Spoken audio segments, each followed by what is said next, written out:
Today we pose a question that has been asked throughout the ages. Do we have an immortal soul? This inquiry has echoed across time, persisting through various religious doctrines and philosophical debates. It's a question that probes the essence of human existence and one that challenges our understanding of life, death, and the ethereal plane that may lie beyond our mortal coil. In our quest for answers, we'll traverse the landscapes of thought, from sacred scriptures to the musings of great philosophers. To delve into this, we will explore different perspectives, including those from religious and philosophical lenses.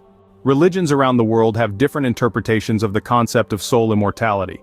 This notion is deeply ingrained in the tapestry of spiritual beliefs, shaping our understanding of life, death, and the afterlife.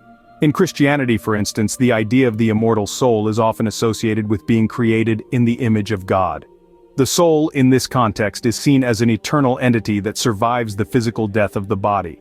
It's a reflection of the divine, a spiritual essence that transcends the mortal plane. Now let's take a moment to consider the terms soul and spirit. These two words, although sometimes used interchangeably, can hold different meanings within varied religious contexts. Some argue that the soul is simply the life of the body, the breath that gives us vitality. The spirit, on the other hand, is sometimes perceived as the incorruptible essence that connects us to the divine. However, others believe that these terms can refer to the same entity within us, a spiritual component that is both eternal and incorruptible. This perspective aligns with the writings of the Apostle Paul, who distinguished between the temporal and eternal aspects of the inward man. Here, the soul or spirit is seen as an enduring presence, a part of us that continues to exist even when our physical bodies have returned to dust.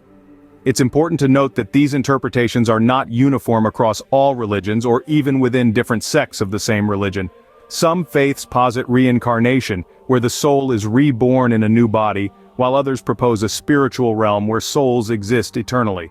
While interpretations vary, many religions converge on the belief of an eternal, incorruptible soul.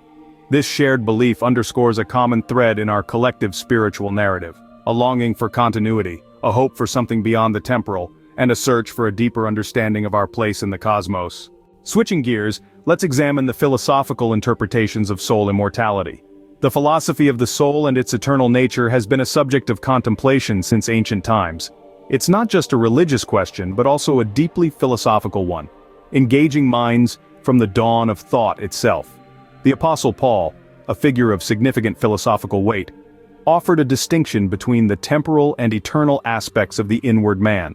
He suggested that while our physical bodies may be bound by the constraints of time and space, our souls exist beyond these limitations. This interpretation resonates with the idea of immortality, suggesting that the soul continues its journey unfettered by the temporal decay of the physical form. As we delve deeper, it's essential to address a common argument.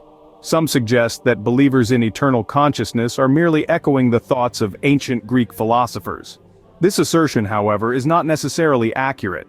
The belief in an immortal soul is not an exclusive product of Greek philosophy.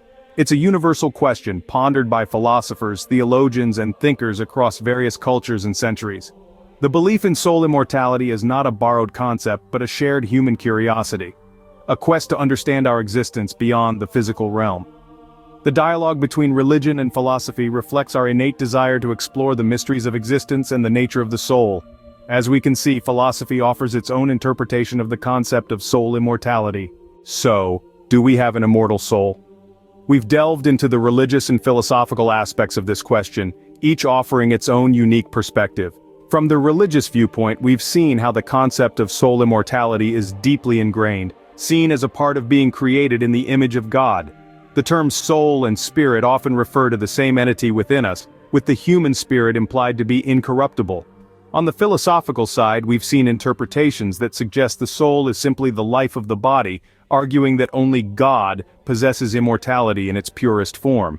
But it's also important to remember that these views are not universally accepted, and the Apostle Paul distinguishes between the temporal and eternal aspects of the inward man, hinting at the eternity of the soul. So, do we have an immortal soul? The short answer is yes.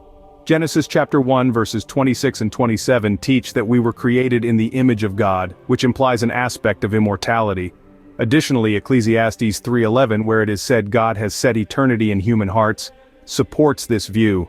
The human spirit, as implied in 1 Peter 3, 4 and in 2 Corinthians 4:16, is incorruptible and eternal. These scriptural references show that the soul possesses immortality imparted by God, countering the view that the soul is merely the life within the body or a concept influenced by non-Christian philosophy.